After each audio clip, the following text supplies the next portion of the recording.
was made known by the message of an angel, may by his passion and cross be brought to the glory of his resurrection, through the same Christ our Lord. Amen.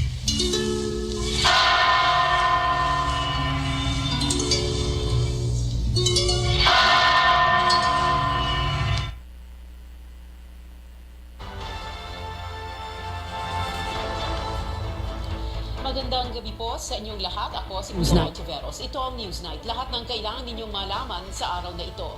Negros Oriental Representative Arnie Teves dapat nang mag-face-to-face sa kamera bukas, kung hindi, maaari siyang parusahan. Langis na tumaga sa lumubog ng motor tanker sa Oriental Mindoro, umabot na sa Verde Island sa Batangas. Banta nito sa Marine Biodiversity. Tatalakayin natin kasama ang isang eksperto. At American pop star Selena Gomez may bagong social media milestone sa kanyang career. Hanggang bukas ng hapon ang huling palugit na ibinigay ng House Ethics Committee kay Negros Oriental Representative Arnie Teves para sumipot sa susunod nitong pagdinig. Si Teves ang itinuturong umano'y mastermind sa pagkamatay ni Governor Roel De Gamo. Magulat live mula kamera si Sian Arcanel. Sian, paano nga kung hindi makadalo si Teves?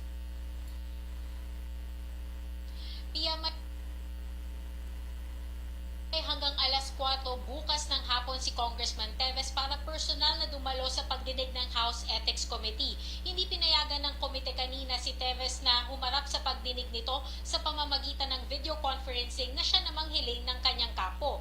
Ayon sa pinuno ng komite na si Co-op NATCO Party List Representative Felimon Espades, kailangang personal na dumalo si Teves sa pagdinig. Kung sakaling hindi pa rin makauwi si Teves sa Pilipinas sa loob ng itinakdang palugit, magdedesisyon na ang komite sa irerekomendang disciplinary action laban sa kanya. We give another chance of 24 hours for him to really personally appear in our committee. Otherwise, the action of the committee will be based on his non-appearance. But then, once he will appear before our meeting tomorrow, might be our decision of the committee has nothing to do now with regard to disciplinary action, given that he appeared before that deadline. Hindi allowed yung virtual. We need really his physical appearance, meaning it's him to really to report here in the House of Representatives. Hindi pa rin bumabalik ng bansa si Teves mula nang lumipad patungong Amerika noong February 28. Hanggang March 9 lang ang travel clearance na ibinigay sa kanya ng Kamara. Hindi rin pinagbigyan ni Speaker Martin Romualdez ang hiling ni Teves na 2 buwang leave of absence mula sa kanyang trabaho. Nabanggit ni Teves ang seryosong banta sa kanyang buhay bilang dahilan kung bakit hindi pa siya makauwi sa ngayon. Idinadawit si Teves sa pagpatay kay Negros Oriental Governor Roel De Gamo. Sinampahan din siya ng kasong illegal possession of firearms and explosive, pati ng murder kaugnay sa ilang pagpatay na nagganap sa kanyang probinsya noong 2019.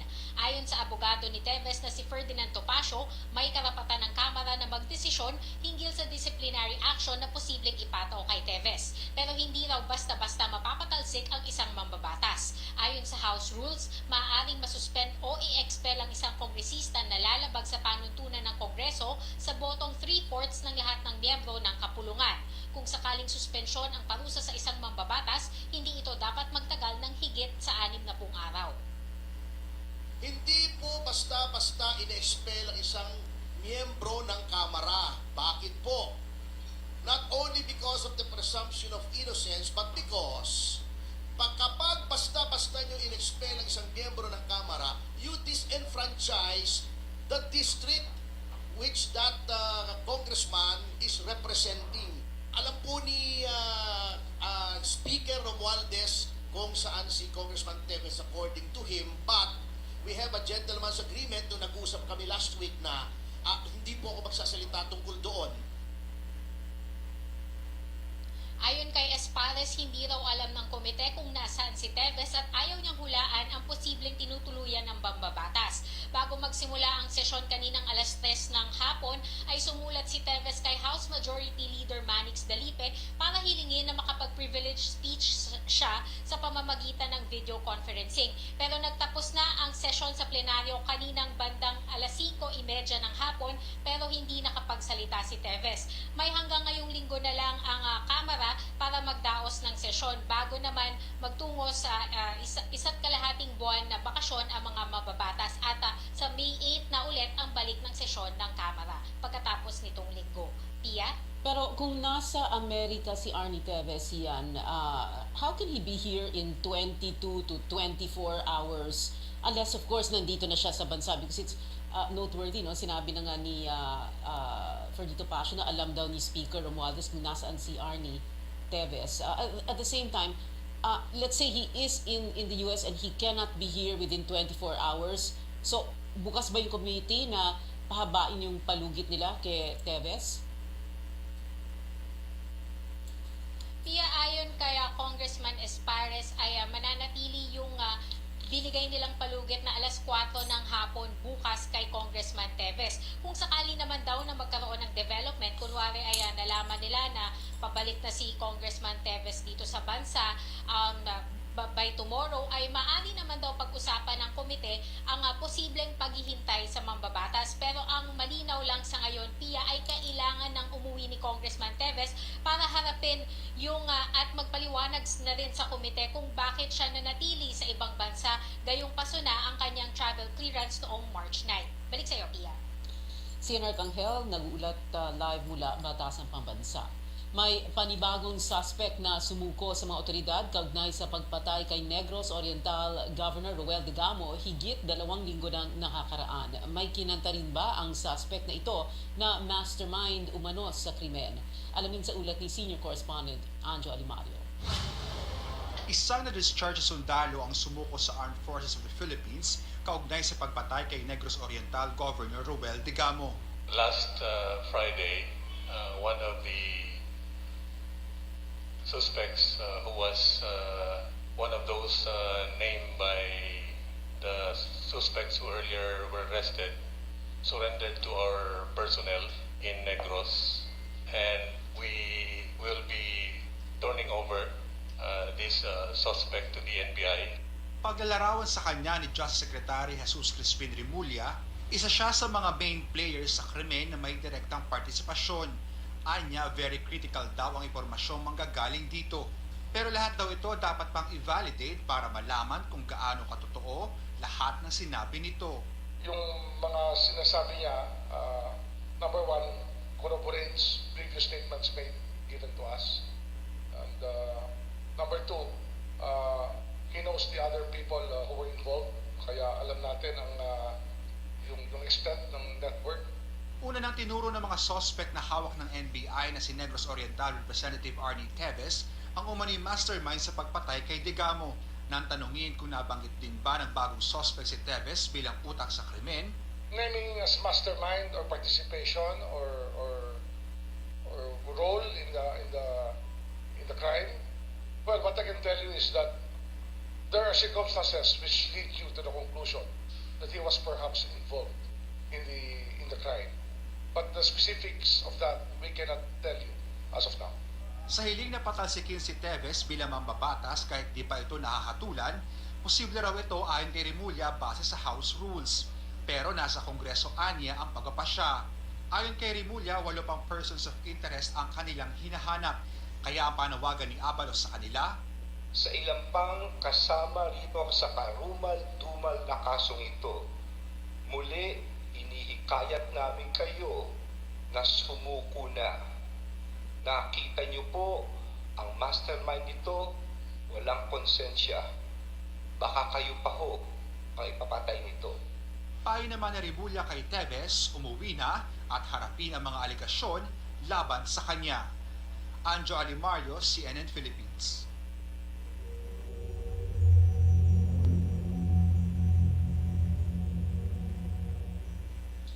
Hindi napigilang kumalat sa ibang probinsya ang mapaminsalang oil spill mula sa lumubog na MT Princess Empress. Umabot na umano ito sa Verde Island Passage sa Batangas. Ang mga detalye mula kay Senior Correspondent George Cahiles. Ininspeksyon ng Philippine Coast Guard ang bahagi ng Verde Island sa Batangas, kung saan napaulat na may sightings na ng oil slick dito. Dahil kinikilalang Verde Island Passage bilang sentro ng marine biodiversity sa mundo, agad na umaksyon ng mga otoridad sa pamamagitan ng mano-manong pagsalok sa nakikita nilang langis sa bahaging ito. Ayon sa PCG, posible rin daw na umabot ang langis sa mainland Batangas dahil sa pagbabago ng direksyon ng hangin at agos ng tubig. Kung meron na tayong coordination naman sa LGU ng mga bayan or coastal areas kung saan posibleng makarating yung oil spill. So, hindi bago yan. Kung magkaroon man ng sightings ngayon dyan sa Verde Island, so, ibig sabihin, expected naman na nakaready yung ating community and Coast Guard. Dumating na rin daw ang Remotely Operated Underwater Vehicle o ROV na inarkila ng shipping company halos 3 linggo matapos ang paglubog ng MT Princess Empress. Ide-deploy ito sa lugar na pinaglubugan ng tanker para silipin ang pinsala nito. Wala sa usapan yung barko na yan. Ang parang pinag-uusapan doon, initially, kung may butas, ipatch muna. Walang sariling ROV ang Philippine Coast Guard. Malaking tulong daw sana kung meron ng bansa nito para mas maagap ang naging aksyon at hindi na kumalat ang langis. Naisip na rin namin yan, dapat meron tayo. And of course, it will entail, budget, tsaka yung pag-ipag-usap sa Kongreso. At kung sakaling mabigyan tayo ito, mas magiging maganda. Dumating na rin ang US Coast Guard para tumulong sa operasyon para pigilin ng patuloy pang pagkalat ng langis. Nauna nang sumaklolo ang Japanese Coast Guard sa paglilinis ng coastal areas na naapektuhan ng oil spill. Humingi na rin daw ng tulong ang PCG sa South Korean Coast Guard para mapabilis ang paglilinis ng tumagas na langis. George Cahiles, CNN Philippines. Una nang sinabi ni Mayor Jennifer Cruz ng Bayan ng Pola na kinokonsidera nila magsampa ng reklamo laban sa may-ari ng MT Princess Empress. Nag-inspeksyon muli ang Coast Guard sa Verde Island sa Batangas. Nakikita ninyo ngayon sa inyong mga screens ang inilabas na video ng aerial inspection. Ayon sa ahensya, wala nang nakitang oil spill sa dagat na malapit sa isla. Nangyari ang offshore inspection mula 1:00 hanggang 4:00 ng hapon kanina.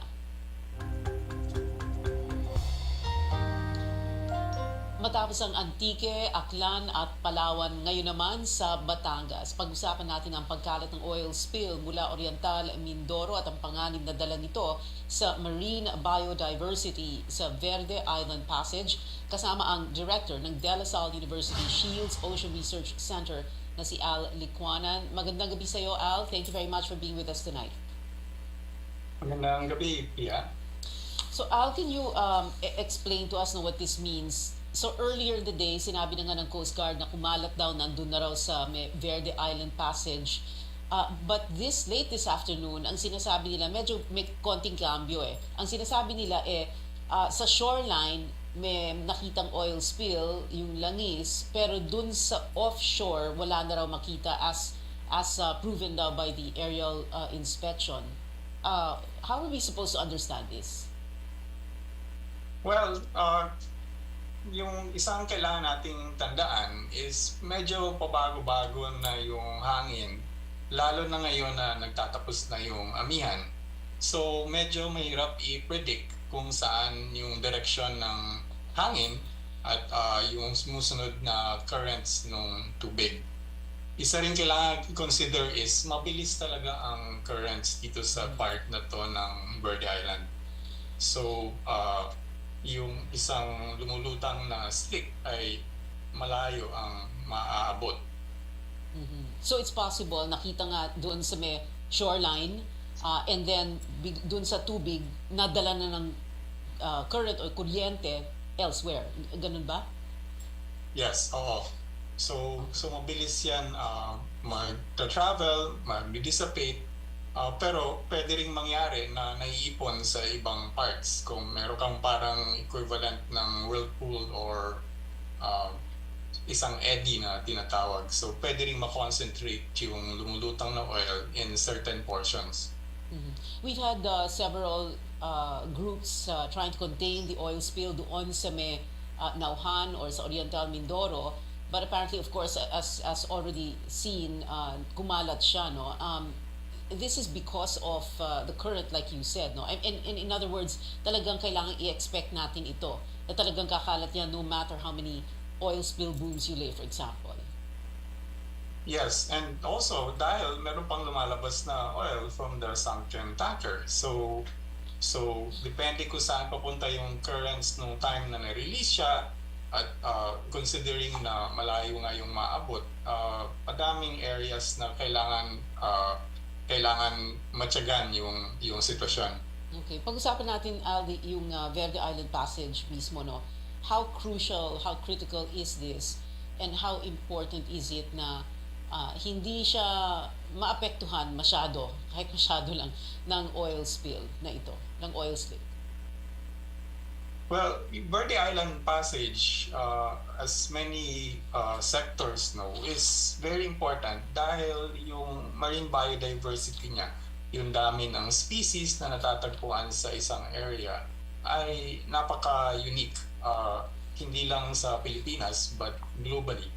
So that's one reason the area is very important sa dami ng species. The other reason the area is very important is it has been identified as a refuge of sorts from climate change.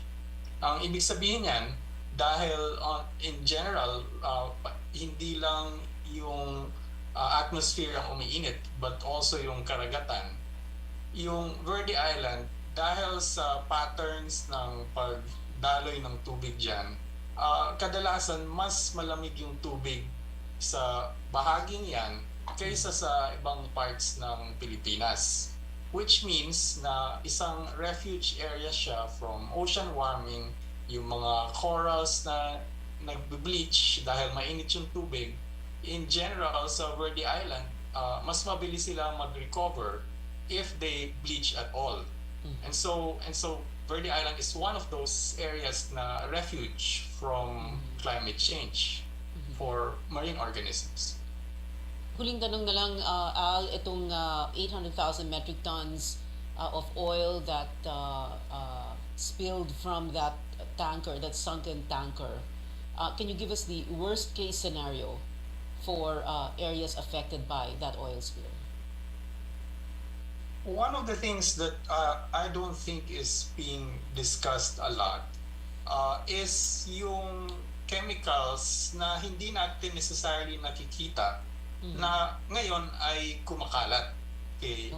Yung mga organisms, lalo na yung mga maliliit na similya, mga larval stages, mas sensitive sila dun sa pollutants kaysa yung adults.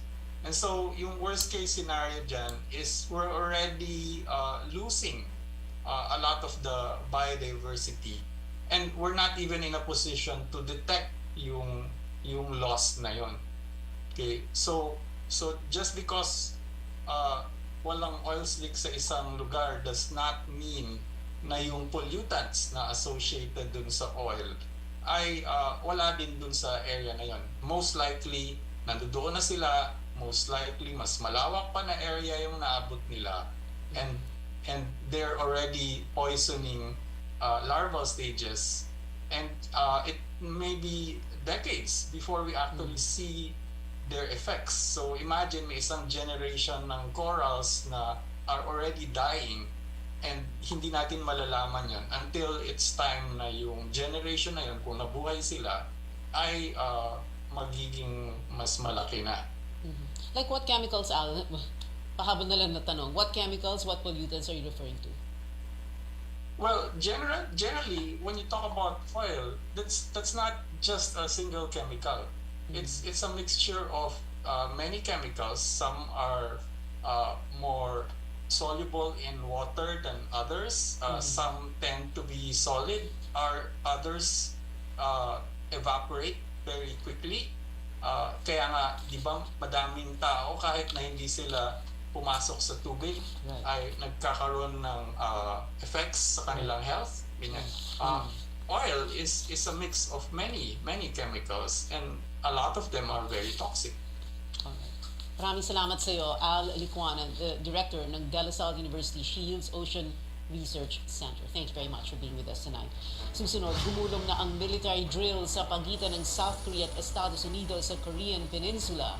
At sa gitna ng patuloy na banta sa seguridad at kapayapaan sa Indo-Pacific region, malaking bagay para sa Australia ang suporta ng Pilipinas sa nuclear-powered submarine program nito. Ang exclusive interview ng CNN Philippines sa Australian Ambassador to the Philippines sa pagbabalik ng Newsnight.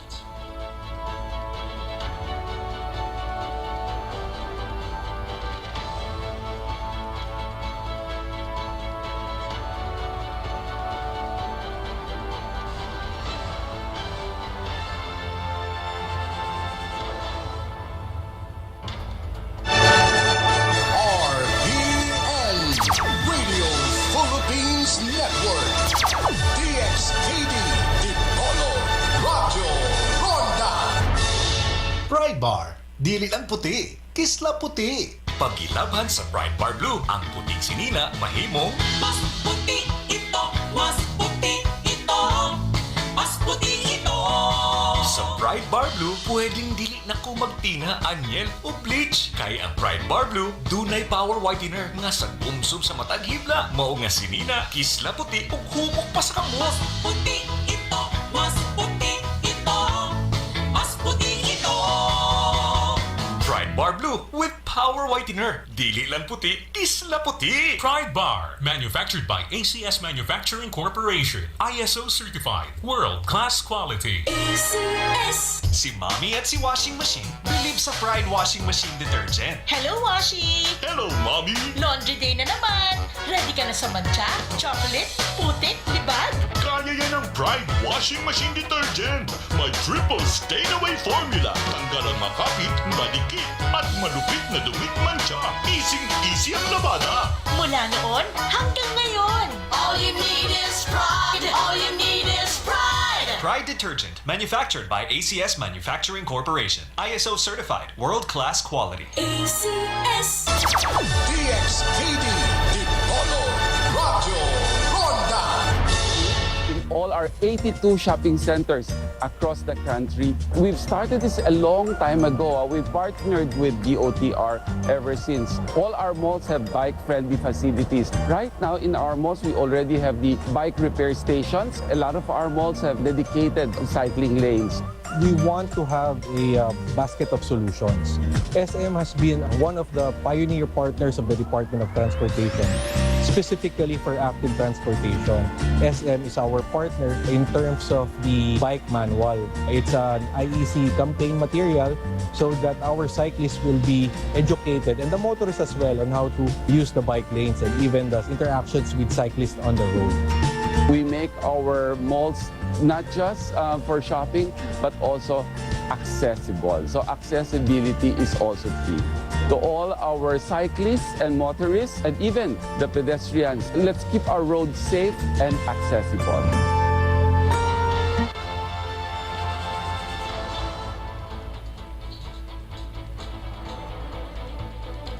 Ito ang Newsnight sa CNN Philippines. Susunod si Cagayan Governor Manuel Mamba sa desisyon ni Pangulong Marcos na magkaroon ng dagdag na Enhanced Defense Cooperation Agreement o EDCA site sa bansa.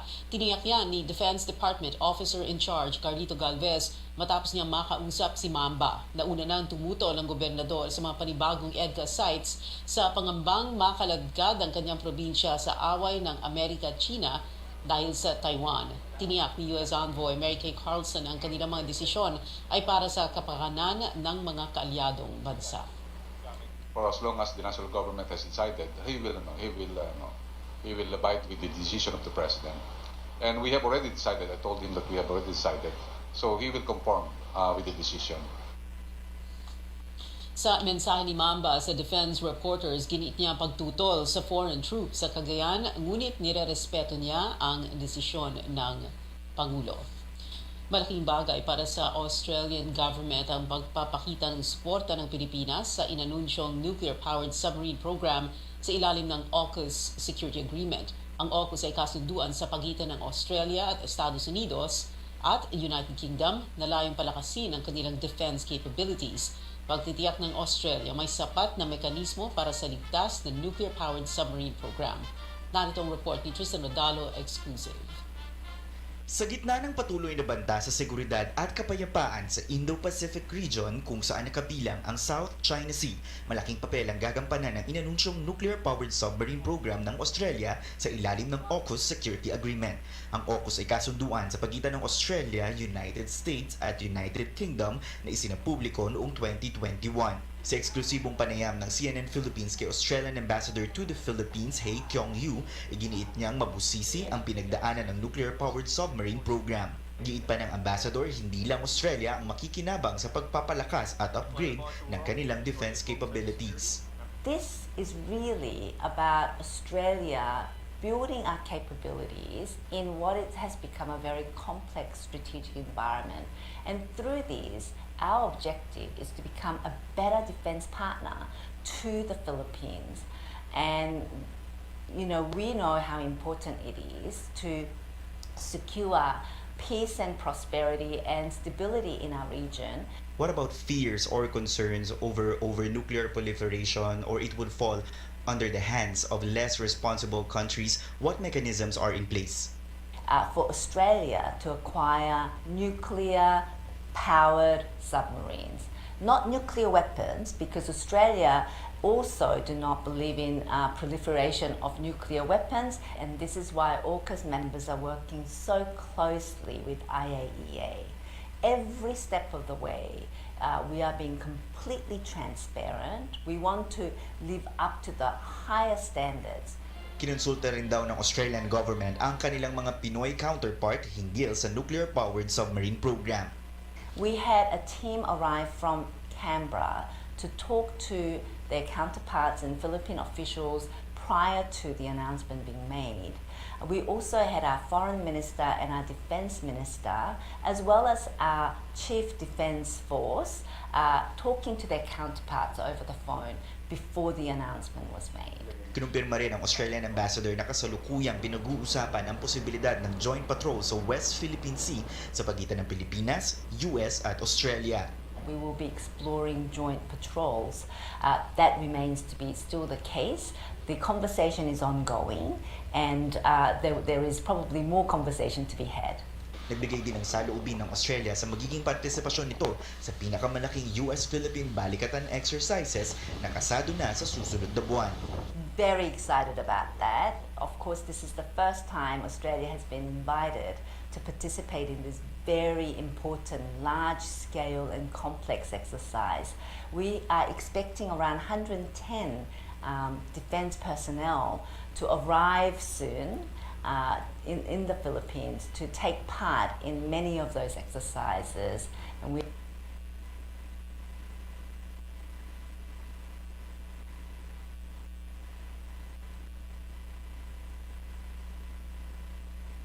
Payapaan sa rehiyon. Tristan Odalo, CNN Philippines. Balita sa ibayong dagat, nag-post si dating US President Donald Trump sa social media na siya'y aarestuhin umano sa loob ng linggong ito. Nakalagay sa post ni Trump na mayroon siyang impormasyon na balak siyang ipaaresto ng Manhattan District. Para kay Ambassador Yu, mahalaga siyang impormasyon na balak siyang ipaaresto ng Manhattan District Attorney's Office. Kaugnay raw ito sa akusasyon na nagbayad siya ng $130,000 o higit 7 milyong piso sa isang adult film star na si Stormy Daniels. Kapalit daw ito ng pananahimik ni Daniels ukol sa kanilang relasyon na balak sana nitong ibulgar bago pa man ang 2016 presidential elections. Kaugnay nito, nanawagan ng dating Pangulo sa kanyang mga taga-suporta na magprotesta bilang pagsuporta sa kanya. Tumugon dito ang Manhattan District Attorney's Office na nagsabing hindi ito takot sa pagbabanta ni Trump sa rule of law sa New York. Gumulong na ang military drill sa pagitan ng South Korea at Estados Unidos sa Korean Peninsula. Nagkaroon ng pagsasanay sa air defense kahapon. Ito ang pinakamalaking military drills ng Washington at Seoul sa loob ng 5 taon. Ayon sa Japanese Defense Ministry, kahapon ay nagpakawala din ng missiles ang North Korea galing umano ang short-range ballistic missile sa bahagi ng Pyongyang. Nagsimula ang joint military drills ng South Korea at US noong March 13 at tatagal hanggang March 23.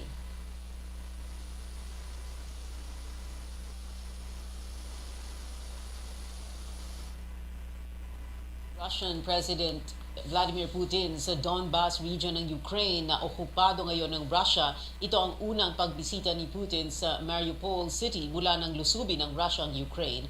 Nagsagawa umano ng survey ang Russian President para sa reconstruction ng lungsod. Bumisita rin si Putin itong weekend sa Crimea na dati nang nasakop ng Moscow. Nangyari ang mga pagbisita matapos maglabas ang International Criminal Court ng arrest warrant laban kay Putin. Ayon sa ICC, kaliwat kanan ng paglabag ng Russia sa international law matapos itong lusubin ang Ukraine. Kasama na dito ang deportation of children at hindi makatarungang paglilipat ng mga bata sa Russia mula Ukraine. Sinabi ng Kremlin na null and void ang desisyon dahil walang jurisdiction ang International Tribunal sa Russia. Anumang oras ay magkikita sina Russian President Vladimir Putin at Chinese President Xi Jinping sa Moscow. Nakatutok ang Estados Unidos sa pagpupulong dahil sa posibilidad na magbigay ng military aid ang Beijing sa Russia sa gitna ng pagpasok nito sa teritoryo ng Ukraine. Una nang sinabi ng China na gusto nitong maging peace broker sa digmaan. Susunod, kasado na ang isa sa semifinal matchups ng PBA Governor's Cup. San Miguel Beermen at Barangay Ginebra magtatapat sa Best of 5 semifinal series. At may bawas presyo sa mga produktong petrolyo simula bukas. Alamin kung magkano sa pagbabalik ng Newsnight.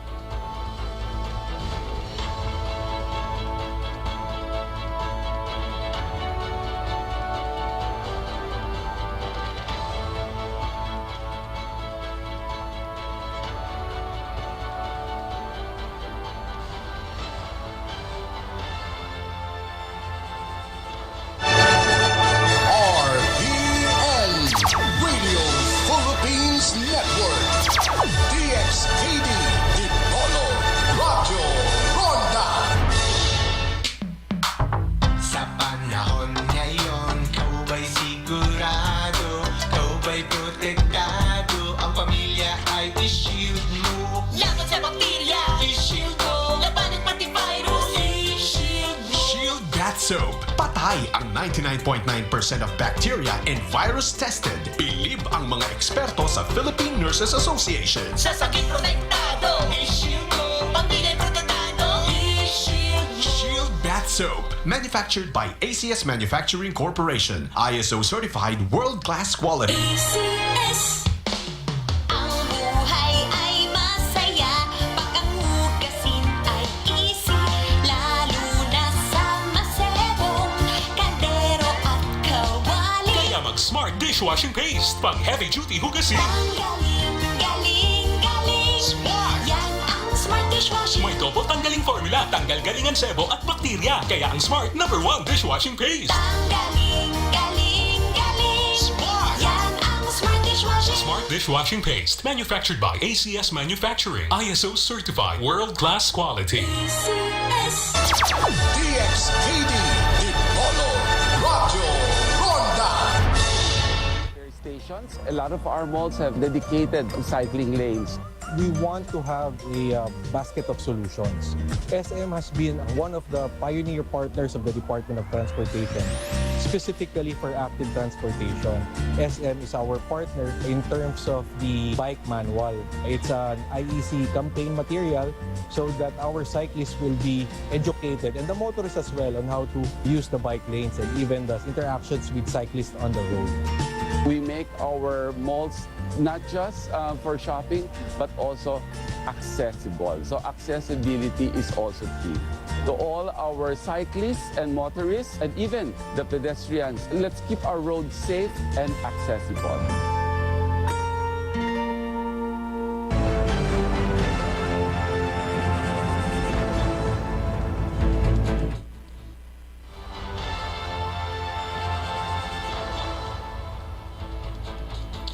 Ito ang Newsnight sa CNN Philippines. Ako si Pio Ontiveros. Balikan natin ang pinakamalaking balita. Binigyan ng House Ethics Panel si Congressman Arnie Teves ng hanggang bukas ng hapon para pisikal na magpakita sa hearing ng komite. 2 oras din naghintay ang komite para kay Teves upang pag-usapan ang absence dito sa Kongreso. Nagbabala naman si Ethics Committee Chairperson Filimon Espares na kung hindi sumipot si Teves sa pagdinig bukas, posible magdesisyon ng komite na parusahan siya.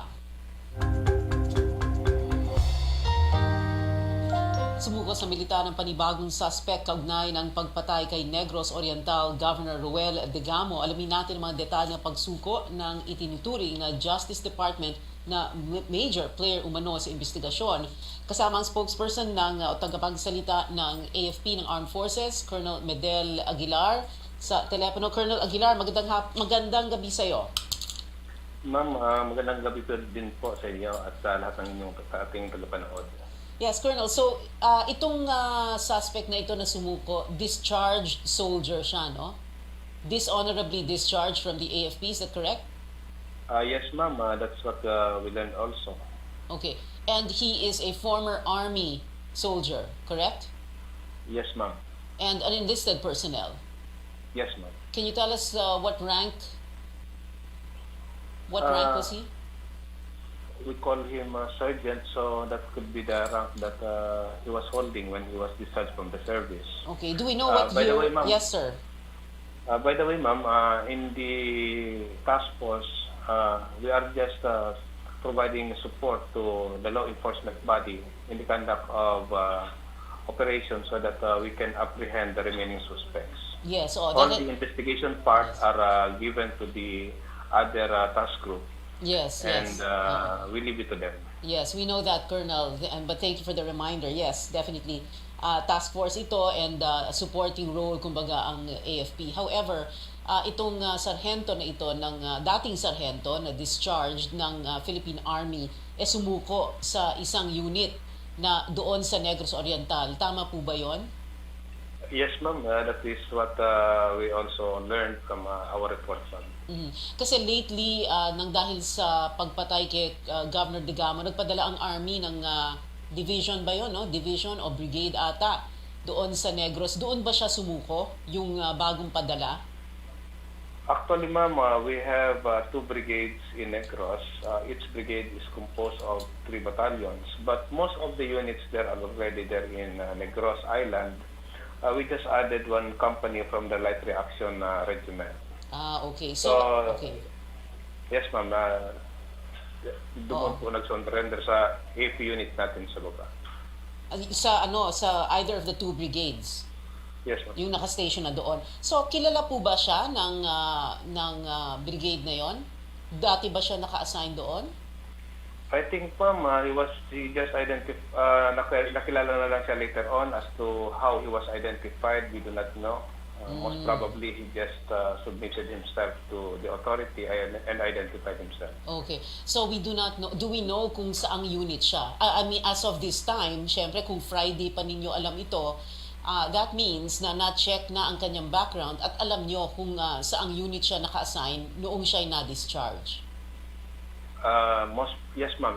Alam po namin kasi we can always check on the records kung ano ang unit niya bago siya na-discharge. So, was it a unit or his division or battalion or command? Was it in Negros Oriental also? Which will explain kung bakit familiar siya sa area at sa mga tao doon. Probably, ma'am, it would be for the PNP to conduct a thorough investigation about the person because we turned him already to the NBI. Okay. When he surrendered doon sa AFP unit na yon, like you said, in Negros Oriental, there was no confession na ginawa niya doon sa Army unit na yon. Is that correct? Hindi siya nagsalita doon? We just turned over him to the NBI, ma'am, for the investigation. Okay, so when you say you just turned him over to the NBI, wala siyang ginawang extrajudicial confession, wala siyang ginawang sinumpaang salaysay or sworn statement doon sa harapan ng mga army kung saan siya sumuko? Hindi, wala. As far as we are concerned, ma'am, wala kaming ginagawang ganyan na investigation. We leave it to, although we support the kind of investigation to identify the suspects, but the investigation is given to the other agency. So, kung ano man yung sabihin niya, doon yun nila sabihin. Oo, yes, that's very clear, Colonel Aguilar. Pero what I'm saying is wala siyang sinabi sa mga sundalo doon sa unit kung saan siya nag-surrender. Wala siyang sinabi. Wala siyang admission of anything. Wala siyang kinikwento. Nothing? I am not aware of that, ma'am. Kaya hindi ko po masasabi kung ano pang napag-usapan sa ibaba. All right, okay. And at this moment, he has, because ang announcement kanina ni CS, ni General Andy Santino, ito turn over siya sa NBI. So, nandito na ba siya sa Manila? Naipadala na ba siya dito sa Manila? He was already turned over to the NBI. What time was that today? I don't have the time, ma'am. Basta ang report ko is na turn over na siya sa NBI. Okay. Is the Army supporting police operations, hot pursuit operations for other suspects still in this case? Yes, ma'am. Actually, yung deployment natin doon, tuloy-tuloy pa naman. By the way, it is more of making sure that there will be no more issues or there will be no more violence in that area. Kaya kailangan natin ng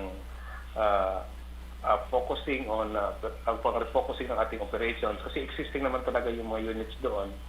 So we have to refocus our operations to make sure that people feel the presence of our troops and confident na wala nang mangyaring masama sa area. Okay, so para bang to maintain peace and order, stability, security?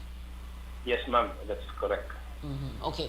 Is there anything else you'd like to add, Colonel Aguilar, as to Army operations to support the Joint Task Force and the efforts to track down the other suspects in the killing of Governor Roel Digamo? We will just continue supporting the law enforcement body. First is to make sure that the other suspects are identified and apprehended. Second, to make sure that there is peace and stability in that particular area. So we are all doing this, of course, in partnership with the other law enforcement bodies, of course, and in support of the interagency task force. Yun lang po, ma'am. Thank you very much. Armed Forces spokesperson Colonel Medel Aguilar, maraming salamat sa iyo. Thank you very much for joining us tonight.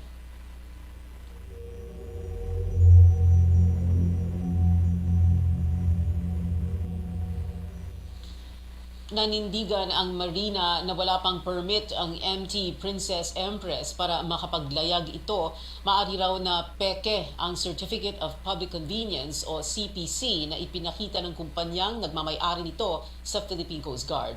Nagbabalik si Senior Correspondent George Cahiles. Itinanggi ni Marina National Capital Region Director Mark Anthony Pascua na may pinirmahan siyang amendment sa Certificate of Public Convenience o CPC ng kumpanyang RDC Real Marine Services Incorporated na nagbibigay pahintulot para makapaglayag ang MT Princess Empress. Sa dokumentong ipinakita ng Philippine Coast Guard, si Pascua ang nakapirma sa permit. Pero anya, mali ang spelling ng kanyang pangalan dito at mali ang kanyang designation. Hindi rin daw siya naging Director for Franchising ng Marina. Dagdag pa ng ahensya, ang pangalang nag-certify sa dokumento ay noong January 2020 pa nagretiro sa serbisyo at yumao na rin ito noong isang taon. Wala po akong pinipirmahan na CPC for that particular vessel. So, in short po, to our opinion, to my opinion, hindi po siya, hindi siya authentic. Ayon sa Marina, imposible raw na magkaroon na ng amended CPC ang kumpanya, gayong ongoing pa ang proseso ng kanilang aplikasyon. November 2022, nag-apply ang shipping company ng permiso sa Marina para maisama ang MT Princess Empress sa existing nilang prangkisa. Our Marina NCR office has not yet issued any decision considering that the application for CPC amendment is ongoing. As also stated by our administrator, there are still some lacking documents. Ongoing pa rin daw ang sinasagawang investigasyon ng Marina sa sanhi ng paglubog ng tanker na naging dahilan ng malawakang oil spill. Inaalam din ng ahensya kung bakit nagkaroon ng kopya ang PCG ng amended CPC. Pero kung mapapatunayan daw na nagkasala ang kumpanya sa pamemeke ng mga dokumento, bukod sa mga fine ay maaaring ma-revoke ang permit ng kumpanya para mag-operate. Sa ngayon ay suspendido muna ang operasyon ng dalawang iba pang vessel ng RDC Real Marine Services habang gumugulong ang investigasyon. Samantala, nakahanda raw ang Coast Guard at Marina na humarap sa investigasyong gagawin ng anumang ahensya tungkol sa lumubog na barko. Hindi naman namin sinasabi na maghugas kamay kami. In fact, doon sa mga accusation na may remiss yung Coast Guard at dapat investigahan, hindi kami nagsashy away sa responsibility. We're open to, investigation. Marina will comply po with any notice of a clarificatory meeting to be conducted or to be called by the Department of Justice, and Marina will cooperate po with their investigation. Posible rin daw na ngayong linggo na mailabas ng Marina ang nasa 33 milyong pisong pondong hinihiling ng PCG para sa paglilinis ng oil spill sa mga apektadong lugar. George Cahiles, CNN Philippines. Hinarang ng liderato ng Senado ang imbitasyon ni Senator Robin Padilla na dumalo sa pagdinig tungkol sa charter change. Ang mga kongresistang nagsusulong ng Constitutional Convention sa Kamara, ikinadismaya ito ng Chairman ng House Committee on Constitutional Amendments. Alamin ang mga detalye sa report ni Amor Santos. Malungkot ako din na tuloy kasi gusto ko talaga magkabakbakan eh. Nanghihinayang si Senador Robin Padilla na hindi natuloy ang pagdalo ng mga kongresista sa pagdinig ng Senado tungkol sa charter change. Inimbitahan niya noong March 14 ang counterpart niyang si House Committee on Constitutional Amendments Chairman Rufus Rodriguez at ilan pang miyembro ng komite. Pero laking dismaya umano ni Rodriguez nang matanggap niya ang notice of cancellation linggo ng gabi, ilang oras bago ang pagdinig. Nakahanda na raw sana siyang ipresenta ang panukalang Constitutional Convention o CONCON bilang paraan ng pag-amyenda sa konstitusyon. Sa CONCON, maghahalal ng mga delegadong maghahain ng mga panukalang pagbabago. Iba ito sa isinusulong ni Padilla na isang Constituent Assembly o CONAS, kung saan mismong mga mambabatas ang susulat ng iaamyenda sa economic provisions ng saligang batas. Ani Padilla, utos ni Senate President Mig Zubiri na bawiin ang imbitasyon sa mga kongresista. Maganda sana. Oo, kasi kumuha tayo ng referee. Ang referee sana namin, si Senator Tatad eh. Kaharap natin yung nagsusulong ng CONCON. CONAS naman ako. Ang ganda sana. Oo, ang ganda sana eh, magamit natin ng pulpito, di ba? Sayang. Paliwanag ni Zubiri, hindi naaayon sa tradisyon ng Senado ang pag-imbita sa mga kongresista bilang resource person sa mga pagdinig. Bahagi raw yan ng interparliamentary courtesy o paggalang sa kapantay na sangay ng gobyerno. Ani Zubiri, tila hindi pa gamay ng bagitong si Padilla ang traditions and practices ng Kongreso. Kung resource persons yung congressman, ibig po sabihin, pwede po natin i-grill at i-interpolate yan. And we can also, what happens if there's a difference in opinion? Pag uminit pang ulo nila at tumaas ang boses, hindi naman maganda yun. We don't want that to happen. Tugon din daw ito sa panawagan ni Congressman P.D. Barzaga na idaan sa executive session ang magkakaibang pananaw ng mga mababatas tungkol sa charter change.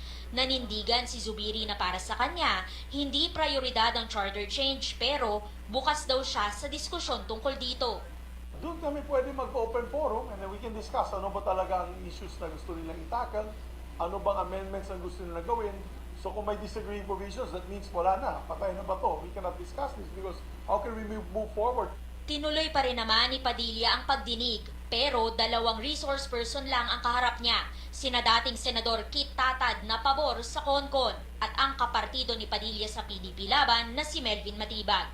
Including former President Rodrigo Roa Duterte, we are for charter change. No? So, the CONCON and the CONAS, that's the issue that we have to resolve. Amor Santos, CNN Philippines. Hinahanap ng National Bureau of Investigation ng doktor na umano'y tumangging tulungan ang namatay na Adamson student na si John Matthew Salilig. Hiniling ni Senator Francis Tolentino na alamin ng NBI ang pagkakakilanlan at lokasyon ng doktor na tinukoy ng isa sa mga suspect. Ayon sa testimonyang lumabas sa hearing, nandoon umano ang doktor noong ginagawa ang hazing. Trying to identify the person involved in the doctor. Apparently, si Ralph Benjamin Tan, he cannot identify kung sino talaga yung doktor. So we're trying to pursue other information. Tumanggap ng tulong mula sa San Miguel Corporation ang mga mangingisdang apektado ng proyekto ng kumpanya sa Cavite. Narito ang ulat ni Catherine Cruz. Nakatanggap ng ayuda ang mga mangingisdang apektado ng isinasagawang dredging operation sa Cavite mula sa San Miguel Corporation. Paliwanag ni Tansa Municipal Administrator Tutoy Sanari sa mga kababayan niya, ang proyektong airport sa Bulacan ay makatutulong sa pagpapaunlad sa bansa. Pero sa gitna niya, tinitiyak din daw na hindi mapag-iiwanan ang mga taong umaasa sa pangingisda. Noong Sabado at Linggo, nakatanggap ang higit 2,000 mangingisda sa bayan ng Rosario ng food packs. Laman nito, iba't ibang klase ng delata, kape, pati 5 kilong bigas. Salamat po kami nga binigyan kami ng ganito para makatulong din sa amin na kahit pa paano meron. Kung sabi ko nga, yung huli po sa dagat is hindi po siya stable. So, yung pong food pack na binibigay po ng San Miguel is malaking bagay po talaga para po sa mga mangingisda. Nitong Lunes naman, nagbigay ng 5,000 tulong pinansyal sa mga boat owner. Mabibigyan daw ang mga apektadong mangingisda ng cash allowance habang isinasagawa ang proyekto na maaaring umabot ng 1.5 taon. Okay naman, kahit pa paano, natutulungan natin yung ating mga crew. Nakakasurvive tayo kung papakonte-konte. Itong financial po ngayon, malaking tulong po para sa pag-aaral ng mga anak po namin. 2 ang high school ko, 200 a day po, ma'am. Tapos yung pagkain po namin na kakulangan doon sa kita ng asawa ko, malaki pong tulong. Kung may mga matatamaan namang lambat ang barko ng kontraktor nitong Boscalis, may mga focal person daw na maaaring lapitan. Sinisiguro nilang mapapalitan kaagad ang mga nasirang lambat. Maximum of 30 days talaga ang pinapatupad namin, pero dahil nga sa hinihiling ng mangingisda na hanggat maaari, mas maaga. So sa Boscalis, ginagawa namin na 10 days lang to 14 days kung kaya. Nagpapagawa rin daw ng pag-aaral ang SMC kung paano mapaparaming muli ang mga isda sa lugar, lalo na kapag natapos na ang proyekto nila sa Cavite. Catherine Cruz, CNN Philippines. Susunod, 2 heavyweight team magbabanggaan sa semifinals ng PBA Governors Cup. At singer-actress na si Selena Gomez may milestone ulit sa social media.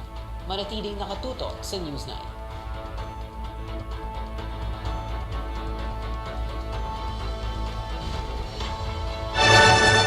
RPN Radio Philippines Network DXKD Dipolog Radio Ronda. Para di madaling masira ang ngipin ng pamilya, ngayon pala, Unique toothpaste for brushing every after kumain. Dahil ang unique toothpaste, may Max Protect formula. Ngipin ay Max Alaga, Max Protektado pa. Helps stop cavities even before they start, while keeping breath fresh with regular use. Unique toothpaste for brushing, para siguraduhin ngipin ay Max Alaga, Max Protektado pa. Unique Max Alaga, Max Protectado with unique toothpaste maximum fluoride protection. Manufactured by ACS Manufacturing. ISO certified world-class quality. ACS Star Wax, Star Wax Wax. Star Wax, Star Wax Wax. Always remember, sa paglinis, pakitawin ang sahig. Mrs. Star Wax, Star Wax Wax. Kitang na to the max. Star Wax ang #1 floor wax. Dunay waterproof formula. Bisan yaman ng tubig, mabalik ka sinamang sa loob. Star Wax, Star Wax Wax. Kitang na to the max, max, max. Star Wax Floor Wax. Manufactured by ACS Manufacturing Corporation. ISO certified world-class quality. ACS.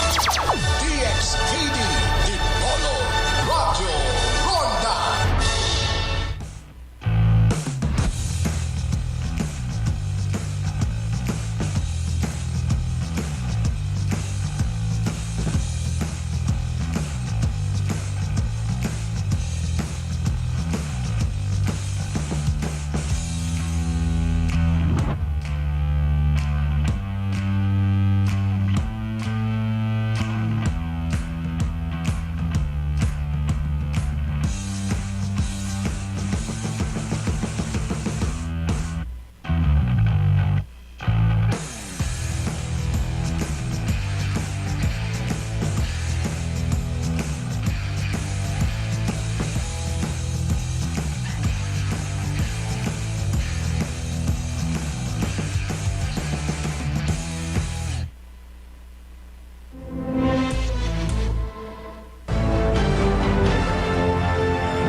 CNN Philippines.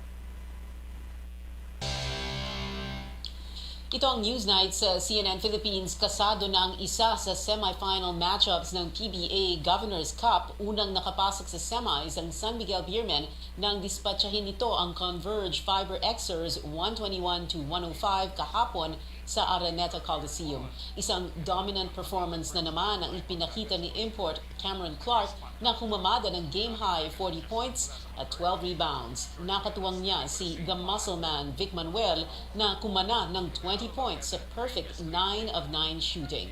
Samantala, tinambakan ng Barangay Ginebra San Miguel ang import-less NLEX Road Warriors 127-93. Muling pinatunayan ni Justin Brownlee na siya ang gold standard ng imports sa season-ending conference matapos magtala ng 31 points, 30 rebounds, 6 assists at 4 steals.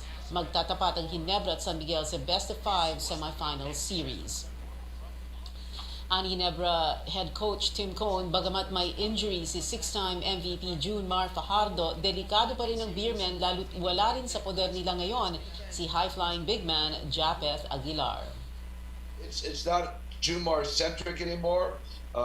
It's more like, you don't know who to pick up. Do you go after Clark? Do you go after CJ? Vic Manuel?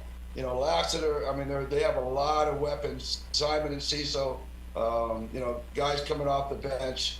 It's a really tough, well-rounded team, despite the absence of Jumar. Bago ang Titanic semifinals clash ng dalawang koponan, lalarga muna sa Miyerkules ang iba pang quarterfinals matches. Una magharap ang TNT Tropang Giga at Phoenix Super LPG Fuel Masters na susundan ng bakbakang Meralco Bolts at Magnolia Chicken Templados Hot Shots. Sa Japan naman, sunod-sunod ang magandang performance ni Filipino big man Kai Soto para sa Hiroshima Dragonflies ng B-League. Pagkatapos pangunahan ng Dragonflies noong isang linggo laban sa Kyoto Hanaris, dalawang impressive games pa ang itinala ng 7'3" center laban sa Ibaraki Robots nitong weekend. Hapon ay gumawa si Soto ng 14 points, 9 rebounds, 3 assists at 2 blocks sa 87-83 win ng Dragonflies kontra Robots sa Ibaraki, Japan. Bago ito, biningwit muna ni Soto ang una niyang double-double sa Japan nang magbuslot siya ng 21 points, 12 rebounds at 3 blocks sa 90-72 win ng Hiroshima laban din sa Ibaraki. May 3-game winning streak ngayon ng Hiroshima at nasa 3rd place ng B1 Western Division standings sa record na 31 wins at 11 losses.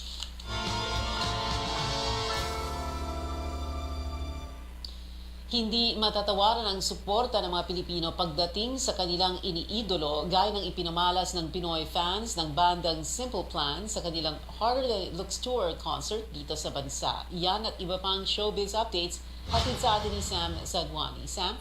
Pia, hinangaan ng Canadian rock band na Simple Plan ang all-out support ng kanilang Pinoy fans matapos ang 2 dekada nila sa industriya. Ayon sa banda, isa ang mga Pinoy sa may pinakamainit na suporta sa tuwing may concert sila. Ibinahagi rin nila sa programang New Day kung ano ang pakiramdam ngayong bumabalik na ang concert scene matapos matigil dahil sa pandemya. It was nice to take a break, but it also gave us a lot of perspective. We've been in a band, since we've been teenagers, and we've always been touring in some sort of way. And to have that taken away really kind of made us appreciate what we had, So I feel like our live show now has more energy. I feel like we're putting more importance into it, and I think that for me, I can only speak for myself, but I just think I appreciate the opportunity to be here more than I did in the past. Nag-concert ang Simple Plan sa Maynila at Davao nung nakaraang linggo para sa kanilang Harder Than It Looks tour. Samantala, ang American singer-actress na si Selena Gomez made a historic social media milestone sa kanyang career. Siya lang naman ang the first woman to reach 400 million followers sa Instagram.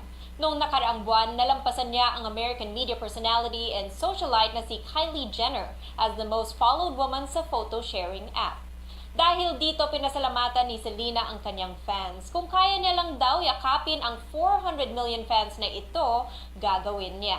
Matatandaan noong February, inanunsyo ni Selena sa kanyang TikTok live na she would be taking a break from social media. Pero matapos ang ilang linggo, nag-post din ito ng Instagram carousel kasama ang kanyang pamilya. At yan ang updates para sa Showbiz Spotlight at Screen Time para sa araw na to. Balik sa iyo, Pia. Maraming salamat sa iyo, Sam Sadwani. Kanya-kanyang entries ang mga netizens sa pagdiriwang ng International Day of Happiness. Tinanong ng CNN Philippines kung ano ang nakakapagpasaya sa kanila. Para kay Jericho Alejandro, malaking kaligayahan na sa kanya ang makasama ang pamilya. Pero mukhang mahirap pasayahin si Vic. 50 million pesos lang naman ang kailangan niya para maging happy. Gayahin na lang natin si Anne, cup of coffee lang, masaya na. Pero mukhang kasing pait ng kape si Nerissa na pahugot lang naman na liligay na siyang makitang masaya ang tinawag niyang siya sa piling ng iba. Meron namang hindi selfish sa happiness gaya ni Mamita Imperial na masaya na sa good governance. Dito na tayo sa cup of coffee. At yan ang mga kailangan ninyong malaman ngayong March 20, 2023. Magkita-kita ulit tayo bukas dito sa CNN Philippines. Ako si Pia Ontiveros. At ito ang Newsnight.